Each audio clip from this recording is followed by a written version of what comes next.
جو کچھ کرتے ہیں اللہ کرتے ہیں. زمین کا ایک پتا بھی اللہ کی مرضی کے بغیر نہیں ہل سکتا. ایک پتا جب درخت سے ٹوٹتا ہے وہ کتنی سلوٹیں اور کتنی کروٹیں بدل بدل کر زمین کی تہ کو لگتا ہے، اللہ کو وہ بھی معلوم ہے.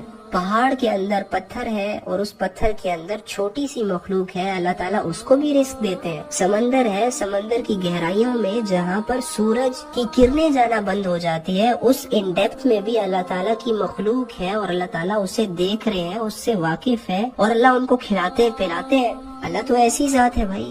تمہارے دلوں میں کیا چل رہا ہے، تمہاری سوچ میں کیا چل رہا ہے، تم نے آج کیا کیا، تم بھول گئے لیکن اللہ نہیں بھولتا. اللہ کو دل کے حالات پتا ہے، تمہارے ایک ایک بات کا، تمہارے ایک ایک سوچ کا، تمہاری ایک ایک خیالات کا، کنورسیشن کا، موبائل میں لکھے گئے میسیجز کا، لوگوں کی پوسٹوں پہ کیے گئے کمنٹس کا، لوگوں سے ان باکس میں وہ میسیجز جو تم لوگ اپنے بھائیوں سے، بہنوں سے، ماؤں سے چھپاتے ہو. یقین کرو اللہ تو وہ بھی جانتا ہے. وہ کالز پہ باتیں کرنا جو چھت پہ جا کر تنہائی میں کی جاتی ہے، اللہ وہ بھی جانتا ہے.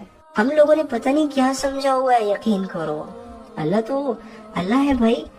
تو اللہ ہی کی مرضی سے سب کچھ ہوگا، لیکن اس کا یہ مطلب تو نہیں ہے کہ ہم گناہ کر رہے ہیں تو وہ بھی اللہ کی مرضی سے کر رہے ہیں. اللہ نے ہمیں اختیار دیا ہے، راستے بتائے، حق بتایا، شیطان کا تعارف کروایا، جنت کا تعارف کروایا، جہنم کا تعارف کروایا، اختیار ہمیں دے دیا.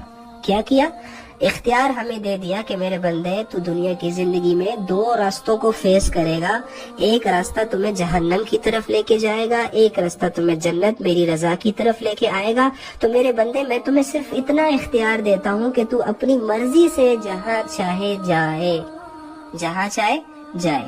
بس اب یہ اختیار ہوتا ہے، یہ وہ فیصلہ ہوتا ہے جو ہمیں روزمرہ کی زندگی میں ہر کام کو کرتے ہوئے کرنا ہوتا ہے.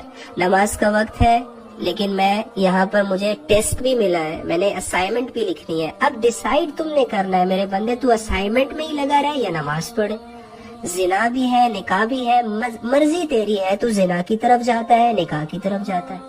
ہاں یہ جو فیصلہ کرنے کی جو صلاحیت ہے یہ اللہ تعالیٰ نے ہمیں دی ہے. باقی میرے بندے تیری چاہت کے مطابق کچھ بھی نہیں ہوگا.